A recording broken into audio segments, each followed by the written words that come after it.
وہ یہ سوچتے ہیں کہ اگر ہم نے روزہ رکھ لیا تو ہم بیمار ہو جائیں گے، یا ہم بیمار ہیں اور روزہ رکھیں گے تو ہماری بیماری میں اضافہ ہو جائے گا. تو آپ اس حوالے سے کیا فرماتے ہیں؟ جی یہ تو ہماری خام خیالی ہے، ایکچولی ایسا کچھ بھی نہیں ہوتا. I have recalled to my mind one of the sayings of Holy Prophet sallallahu alaihi وآلہ وسلم. فرمایا کہ صوموا تصحوا، روزہ رکھو تمہیں صحت ملے گی. تو سرکار علیہ الصلوۃ والسلام نے جب فرما دیا کہ روزہ رکھنے سے صحت ملے گی، تو یہ کیسے، how is it possible that we may fall a prey to some kind of disease? So we have to understand the real essence of these sentences uttered by Holy Prophet sallallahu alaihi wasallam. تو ان کو سمجھنے کا جو ہے نا، وہ ہمیں اس کو سمجھنا ہمارے لیے ضروری ہے کہ روزہ جو ہے وہ رکھنے سے ہمیں صحت ملتی ہے، بیماری نہیں ملتی. کمزوری ایک ہوتی ہے، لیکن وہ کمزوری ایکچولی ایک قسم کی اسٹرینگتھ کی طرف لے کے جاتی ہے، ایک قسم کی پاور کی طرف لے جاتی ہے. That is spiritual power, that is spiritual strength. وہ رضائیں جو ہے وہ 3 لیول پہ ہوتی ہے. انسان کی صحت 3 طرح کی ہوتی ہے، ایک اس کی اسپرچوئل ہوتی ہے، ایک اس کی مینٹل ہوتی ہے، اور تیسری جو ہے اس کی فزیکل ہوتی ہے. تو روزہ ایک ایسی عبادت ہے جس کا تعلق جو ہے یہ تینوں لیول کی جو صحتیں ہیں ان کے ساتھ. جب روزہ رکھیں گے اس سے ہمیں ایک مینٹل جو ہے وہ ذہنی جو صحت ہے وہ بھی ملے گی، اس سے ہمیں ایک روحانی جو ہے روحانی صحت بھی ملے گی، اور فزیکلی بھی ہم جو ہے وہ فٹ ہو جائیں گے. ایک اور ہے there is a saying of Holy Prophet صلی اللہ علیہ وسلم, the narrator is امیر المؤمنین سیدنا علی المرتضیٰ شیر خدا کرم اللہ تعالی وجہ الکریم.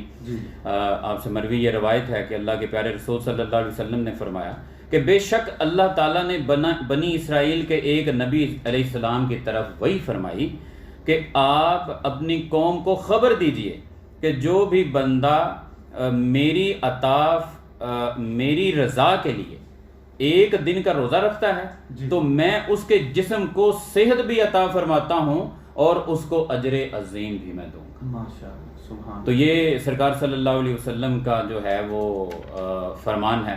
اور جب ہم مطالعہ کرتے ہیں ایک دفعہ مطلب اسی طرح ایک آکسفورڈ یونیورسٹی کے پروفیسر ہیں مور پالٹ، وہ کہتے ہیں کہ میں ایک دفعہ once I was studying the Islamic studies and I went through some knowledge that was about observing fast.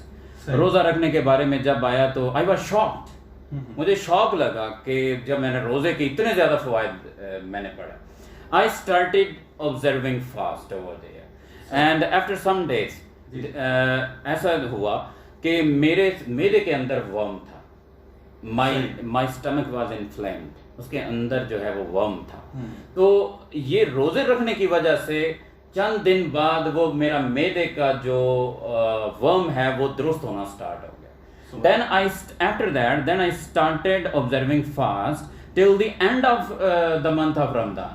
پھر میں نے رمضان کے یعنی کہ یہ پورے جو 30 دن تھے پورے 30 دنوں کے روزے رکھے اور ایٹ دی اینڈ میرا جو ہے وہ معدے کا ورم مکمل طور پہ درست ہو گیا. اسی طرح ایک اور اگر ہم دیکھیں تو ہالینڈ کا ایک پادری ہے ایلف گال، وہ کہتا ہے کہ اس نے شوگر دل معدے کے مریضوں کو نا مسلسل 30 روزے رکھوائے. 30 روزے رکھوائے.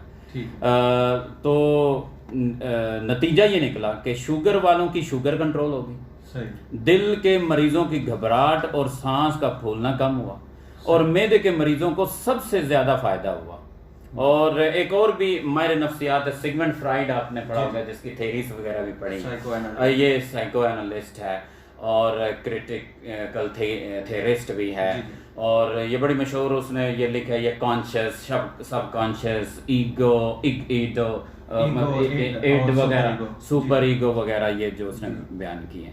تو وہ اس کا بیان ہے کہ روزے سے نا وہ مطلب جو سیگمنٹ فرائیڈ ہے اس کا بیان ہے کہ روزے سے جسمانی کھچاؤ یعنی یہ جو ہمارے پٹھوں کے اندر نروس سسٹم میں ہو جاتا ہے اور یہ جو ہمارے پٹھوں کے اندر جو کھچاؤ ہو جاتا ہے یہ ذہنی ڈپریشن اور نفسیاتی امراض کا خاتمہ ہوتا ہوا محسوس ہوا. سبحان اللہ سبحان